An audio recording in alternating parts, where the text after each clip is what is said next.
أعوذ بالله من الشيطان الرجيم. بسم الله الرحمن الرحيم. الحمد لله رب العالمين. الصلاة والسلام على سيد الأنبياء المرسلين وعلى آله وصحبه أجمعين برحمتك يا أرحم الراحمين. الحمد لله, সকল প্রশংসা আল্লাহ তাআলার, যে মহান সুবহানাহু ওয়া তাআলার দরবারে শুকরিয়া বলি আলহামদুলিল্লাহ। রব্বানা লাকাল হামদ হামদান কাসীরান তাইয়িবান মুবারাকান ফীহি ইয়া রব্বি কামা ইয়ানবাগি লিজালালি ওয়াজহিকা ওয়া আযীমি সুলতানিকা। আলহামদুলিল্লাহ। সম্মানিত দিনী ভাইরা আমার, আমরা মানুষ, আল্লাহ সুবহানাহু ওয়া তাআলা আমাদেরকে পাঠিয়েছেন মানুষ হিসাবে, আশরাফুল মাখলুকাত, শ্রেষ্ঠ সর্বশ্রেষ্ঠ মানুষ হিসাবে, মানব হিসাবে আমাদেরকে আল্লাহ পাক পাঠিয়েছেন, স্বীকৃত দিয়েছেন। সে আল্লাহ পাক এই মানুষকে এত শ্রেষ্ঠ বানাইয়েছেন, আবার এই মানুষকেই আল্লাহ সুবহানাহু ওয়া তাআলা এই মানুষের হিসাব দেয়া লাগবে। মানুষকে সে শ্রেষ্ঠ বানাইছেন, তারপরে মানুষ যদি আল্লাহ পাকের হুকুম না মেনে চলে, আল্লাহ পাকের হুকুম না মানার কারণে আল্লাহর দরবারে উপস্থিত হওয়া লাগবে, হিসাব দেওয়া লাগবে। কি হিসাব দেওয়া লাগবে?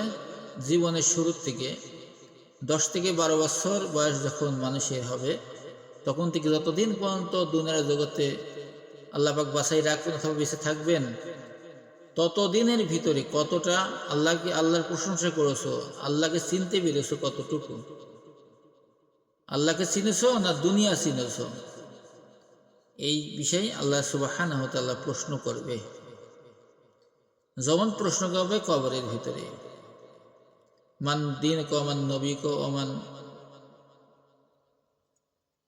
মান দীনুকা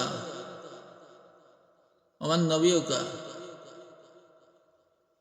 এরকম প্রশ্ন করবে, 3টা প্রশ্ন করবে। এই 3টা প্রশ্নের জবাব মানুষ আমল ভালো হলে দিতে পারবে, আমল ভালো না হলে দিতে পারবে না। সম্মানিত দিনে ভাইরা আমার, যে কবরের ভিতরে হিসাব দেওয়া লাগবে, হাসরের হিসাব দেওয়া লাগবে, মিজান হিসাব দেওয়া লাগবে, পুলসিরাত এমন একটা স্থান, এমন একটা জায়গা, এমন একটা সেতু, এই সেতু পার হওয়া লাগবে ভাই। এই সেতুর কথা মুখে যতটা বলা সহজ, পার হওয়া ততটা সহজ না। এই সেতু এমন একটা সেতু, সেতু পার হতে গেলে আমাদের দুনিয়া জগতের সেতু পার হতে গেলে অনেক আলোয় আলোকিত করা হয়, বিভিন্ন প্রকারের লাইট ব্যবহার করা হয় রাত্রে। আর এমন একটা সেতু পার হতে হবে মানুষকে, সেতু পার হয়ে জান্নাতে যাবে মানুষ। আবার সেতু পার হতে গিয়ে কত মানুষ সেতু থেকে পড়ে জাহান্নামের তলদেশে পৌঁছে যাবে। হাইরে দুনিয়া, জাহান্নাম যত বলা সহজ, তবে জাহান্নামের জায়গাটা তত সহজ নয়। জান্নাতের কথা বলা যত সহজ, জান্নাতে যাওয়াটা ততটা সহজ নয়। তবে জাহান্নামে যাওয়ার চাইতেও জান্নাতে যাওয়া সহজ।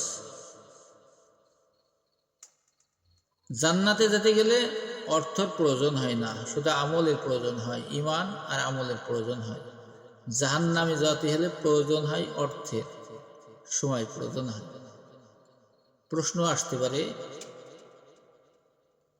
জান্নাতে যেতে হলে অর্থ লাগে না, জাহান্নামে যেতে গেলে অর্থ লাগে কি করে? সম্মানিত দিনে ভাইরা আমার, দিনে বোনেরা আমার, জাহান্নামে যেতে হলে অর্থ লাগে, এই জন্যই অপচয় খরচ করা লাগে, অপচয় খরচ করতে হলে ইনকাম করা লাগে। আপনার অন্যায় কাজ করেছেন, অন্যায় কাজ করতে যে যা দরকার সেগুলা কিনতে তো টাকা লাগে। আর জাহান্নামে যেতে হলে বিভিন্ন রকম এর আড্ডাখানায় পৌঁছানো লাগে। আড্ডাখানায় এমনি এমনি আড্ডা দেওয়া যায় না, অর্থের প্রয়োজন পড়ে। আর জান্নাতে যেতে হলে মানুষকে শুধুমাত্র গভীর রাত্রে 5 ওয়াক্ত সালাত আদায় করবে, গভীর রাত্রে আল্লাহকে আল্লাহ বলে ডাক দেবে, আল্লাহ পাকের কুদরতি বা সেজদায় চলে যাবে। প্রশ্ন আসতে পারে, ভাই আল্লাহ পাকের কুদরতি বা সেজদা দিতে হলে শুধু একটু ওযু বানাই দিতে হবে। মানুষ ঘুমাই যাবে, ওই সময় উঠবেন, আল্লাহু আকবার বলে সেজদায় যাবেন, আল্লাহরে বলবেন, আল্লাহ পাক জীবনে অনেক অন্যায় করেছি, অনেক গুনাহের কাজ করেছি, আমার গুনাহ মাফ করে দাও। ও আমার মালিক, আমার জীবনের সকল গুনাহ খাতা মাফ করে দাও। আমি এমন অন্যায় করেছি,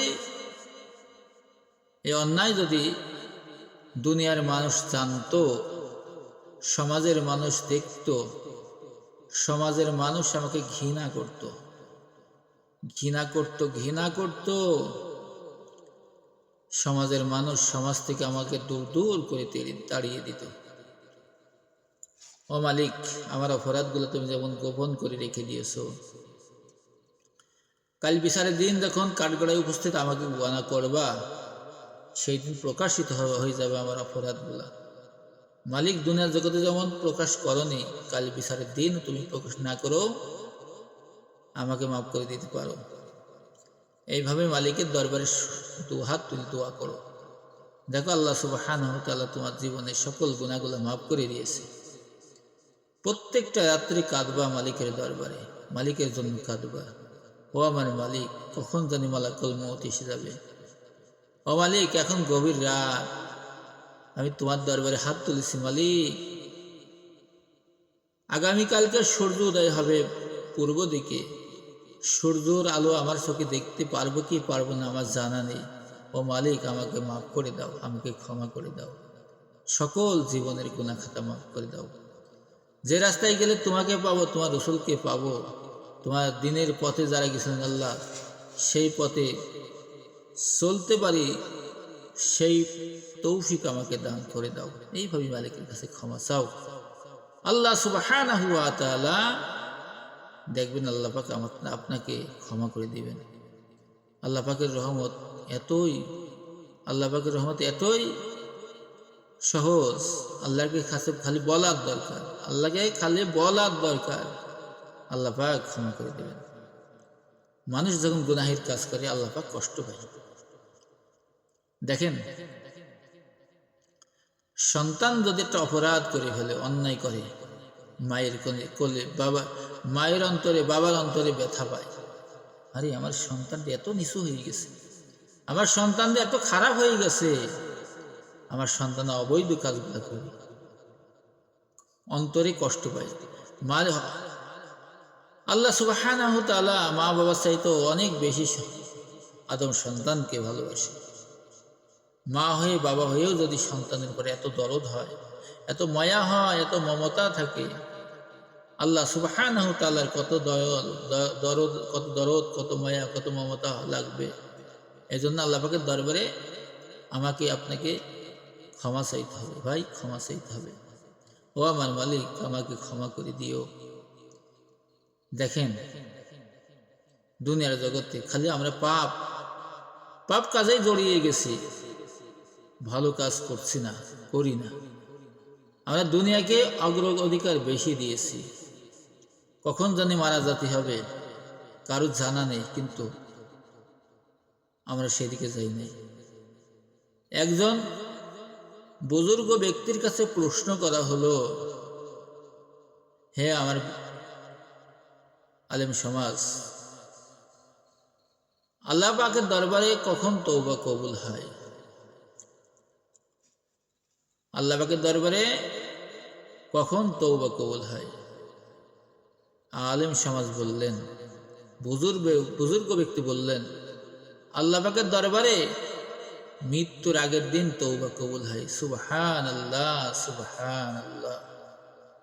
বেচারা বললেন, বুজুর্গ ব্যক্তিকে বললেন যে আমার কবে মৃত্যু হবে সেটা তো আমার জানা নেই, আমি কি করে বুঝবো যে আমার আগামীকালকে আমার মৃত্যু হবে, সেই দিন আমার দোয়া কবুল হবে। বুজুর্গ ব্যক্তি বললেন, তুমি প্রত্যেক দিনই মনে করবা আগামীকালকে তোমার মৃত্যু হবে, প্রাণ ভরে আল্লাহই ডাকবা, খাস দিলে তওবা করবা। এই খাস দিলে তওবা করতে করতে আল্লাহর কাছে ক্ষমা চাইতে চাইতে যেদিন মৃত্যু ঘনিয়ে আসবে তার আগের দিনও যদি তুমি খাস দিলে তওবা করতে পারো, আল্লাহর কাছে ক্ষমা চাইতে পারো, আল্লাহ সুবহানাহু ওয়া তাআলা তোমার গত জীবনের যত প্রকারের গুনাহ আছে সব গুনাহ মাফ করে দেবেন। সমুদ্রের ফেনা পরিমাণ যদিও গুনাহের কাজ করে থাকো বান্দা, সকল গুনাহগুলা আল্লাহ সুবহানাহু ওয়া তাআলা সেই দিন মাফ করে দেবে। ও দুনিয়ার মানুষ, ফিরে আসো রে ভাই, কবরের চিন্তা মাথায় রাখো। অন্ধকার কঠিন কবর, এত জটিল, এত কঠিন, এতটাই অন্ধকার। আমাবস্যার রাত্রেই যত অন্ধকার হয় না কেন, তার চাইতেও বেশি অন্ধকার কবর। এই কবরে প্রশ্ন করা হবে, মান রব্বুকা ওয়া মান দীনুকা ওয়া মান নবিয়ুকা। হে বান্দা, তোর রব কে ছিল, তোর দিন কি ছিল, তোর নবী কে ছিল? বান্দা যদি নেককার না হয় জবাব দিতে পারবে না। লা আদরি, আমি এই সম্বন্ধে কোনো ধ্যান ধারণা আমার নাই। তখন আল্লাহ পাকের ফেরেশতারা তাদের যে শাস্তি, ওই শাস্তি দিতে থাকবে। এতে যদি বান্দা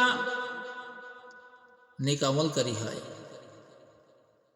বান্দা যদি পরহেজগার হয়, মুত্তাকি হয়, এই বান্দাকে প্রশ্ন করা হবে, মান রব্বুকা ওয়া মান দীনুকা ওয়া মান নবিয়ুকা। হে বান্দা, তোমার রব কে ছিল, তোমার দিন কে ছিল, তুমি কোন নবীর উম্মত? বেচারা একবারই বলবে, রব আমার আল্লাহ, দিন ইসলাম, আমি শেষ নবী জনাব মুহাম্মদ রাসূলুল্লাহ সাল্লাল্লাহু আলাইহি ওয়াসাল্লামের উম্মত। বান্দার প্রশ্নের জবাব হয়ে যাবে। আল্লাহ পাকের ফেরেশতারা, জান্নাতি ফেরেশতারা কবরে জান্নাতের বিছানা বিছাই দেওয়া হবে, জান্নাতের বিছানা বিছাই দেওয়া হবে। জান্নাতের বিছানার পর একটা গড়া মারবে। ইসরাফিল আলাইহিস সালাম সিংহায় ফু দেবেন, আর কিয়ামতের ডাক, কিয়ামতের ডাক যখন শুরু হয়ে যাবে, বান্দা একটা গড়া দেবে, উঠেই বলবে, কি গো, কি হলো? আল্লাহর ফেরেশতারা ডাকবে, ও জান্নাতি বান্দা ওঠো, কিয়ামত শুরু হয়ে গেছে। বেচারা বলবে, সবেমাত্র আমি একটা গড়া দিয়েছি। আল্লাহ পাকের ফেরেশতারা বলবে, ও আমার আল্লাহর বান্দা, তুমি কতটা দিন যে কবর এসে আছে তুমি কি জানো? বান্দা বলবে, না তো জানি না। তো যতদিন পর্যন্ত কবর এসে তার বর্ণনা সেদিন ফেরেশতা কবরবাসীকে জানাই দেবে। ও দুনিয়ার মানুষ, এইভাবেই জান্নাতীদের কবরে বেশি দিন থাকা লাগবে না, চোখের পলকেই সময়গুলা কেটে যাবে। বান্দা যদি নাফরমান হয়, অপরাধী হয়, গুনাহগার হয়, শিরিক করে বান্দা হয়, ওই বান্দার কবরের রাত আর শেষ হবে না। কবরের রাত শেষ হবে না, শুধু কবরের ভিতরে অন্ধকার আর অন্ধকার হতে থাকবে। এই কবরের জিন্দেগি শেষ হবে না। ওই কবরের ভিতরে এমন শাস্তি দেওয়া হবে, কঠিন জটিল, সহ্য করার মতো পরিবেশ থাকবে না। শুধু কবরের শাস্তিকে তাই, যেদিন বিচার শুরু হবে, বিচারের কাঠগড়ায় দাঁড় করানো হবে, তাদের বাম হাতে আমলনামা আসবে, বাম হাতে আমলনামা আসবে, শুধু সামনের থেকে না, শুধু সামনের থেকে বাম হাতে আমলনামা আসবে না, বাম হাতে আমলনামা আসবে, বাম হাতটা বুকের ভিতর দিয়ে ঢুকিয়ে দেওয়া হবে, দিয়ে পিছনে বের করে দেওয়া হবে। ওই পিছন থেকে বাম হাতে আমলনামা আল্লাহ পাকের ফেরেশতারা, জাহান্নামের ফেরেশতারা তার বাম হাতে দেবে।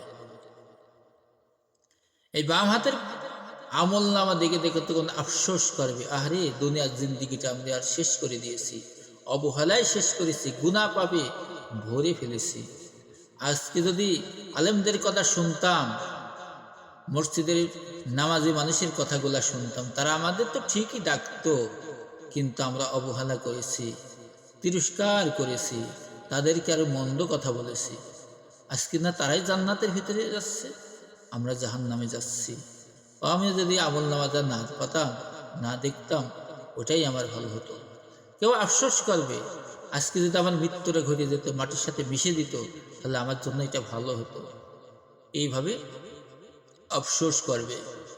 কিন্তু মৃত্যু তো আর হবে না, মৃত্যু তো আর ঘটবে না, মৃত্যুর দিন শেষ হয়ে যাবে। জাহান্নামে যখন যাবে, ফয়সালা হয়ে যাবে জাহান্নাম। হাজার হাজার বছর বান্দা জাহান্নামে থাকবে। আল্লাহকে বলবে, আল্লাহ পাক একটু বৃষ্টি দাও, আমরা আর জাহান্নামের কঠিন শাস্তি আমাদের আর সহ্য হয় না। শুধু আল্লাহকেই ডাকবে, আল্লাহকেই ডাকবে। আল্লাহকে ডেকে কোনো লাভ হয় না, যেহেতু মৃত্যুর আগেই তোমার তওবার দরজা কি হয়েছে ভাই, বন্ধ হয়ে গেছে। মৃত্যুর আগে তওবার দরজা বন্ধ হয়ে গেছে। ওই দিন আল্লাহকে ডেকে আর কোনো কুল কিনারা পাওয়া যাবে না। হাজার হাজার বছর পর একটা মেঘের টুকরা দেখবে জাহান্নামীরা, আফসোস করবে, হারি আল্লাহ পাক বুঝি ঠান্ডা পানি, ঠান্ডা বাতাস আমাদের উপরে বর্ষণ করবে। কিছুক্ষণের মধ্যেই মেঘে এমন একটা গরম পানি রে ভাই, জাহান্নামীদের মাথার উপরে ঢেলে দেবে। পুজ রক্ত, জাহান্নামীদের শাস্তি দিতে দিতে যত রক্ত পুষ গলে গলে গলে গলে জাহান্নামের ভিতরে পড়েছিল, সবগুলো গুছাই গুছাই জাহান্নামীদের মাথার উপরে ঢেলে দেবে। আহারে, এত সুন্দর চেহারা দিয়ে আল্লাহ পাক দুনিয়ায় পাঠিয়েছে। ও আমার মালিক, ও আমার রব, তুমি এই হাত কি বানাইছো জাহান্নামের আগুন দিয়ে পোড়ানোর জন্য? তুমি এই চেহারাটি বানাইছো জাহান্নামের আগুন দিয়ে পোড়ানোর জন্য?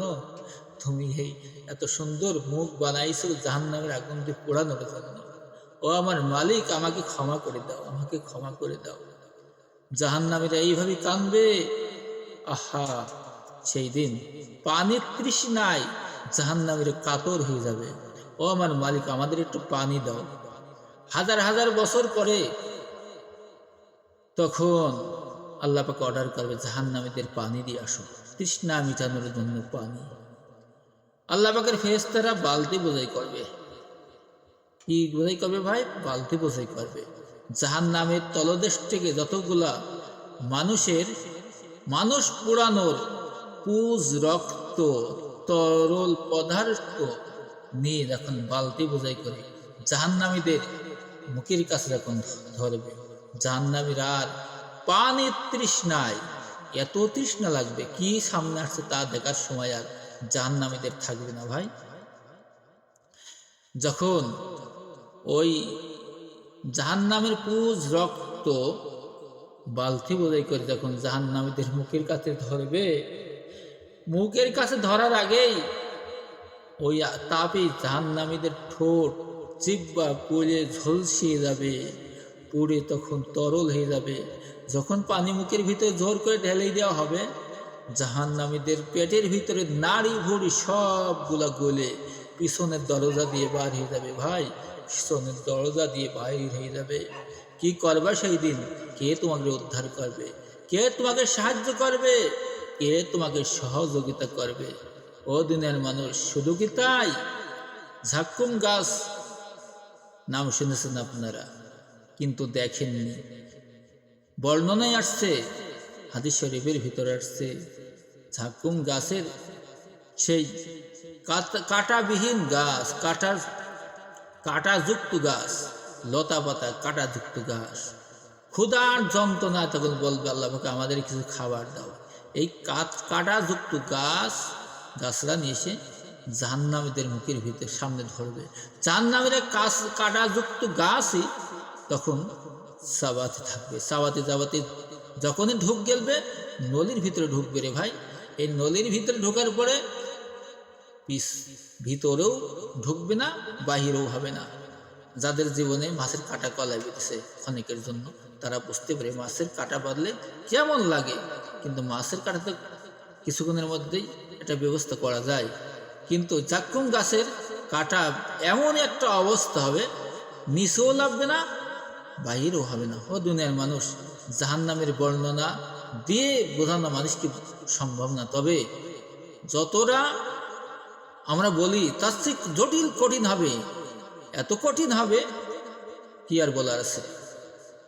আসো, ফিরে আসো, আল্লাহ হুকুম পালন করার জন্য প্রস্তুতি নিয়ে নাও। আল্লাহ পাক আমাদেরকে সকলকে যেন মাফ করে দেন। আল্লাহ সুবহানাহু ওয়া তাআলা আমাদেরকে যেন তার গোলামি করার জন্য, দাসত্ব করার তৌফিক যেন দান করেন। আল্লাহুম্মা আমিন। আসসালামু আলাইকুম ওয়া রাহমাতুল্লাহি ওয়া বারাকাতুহু।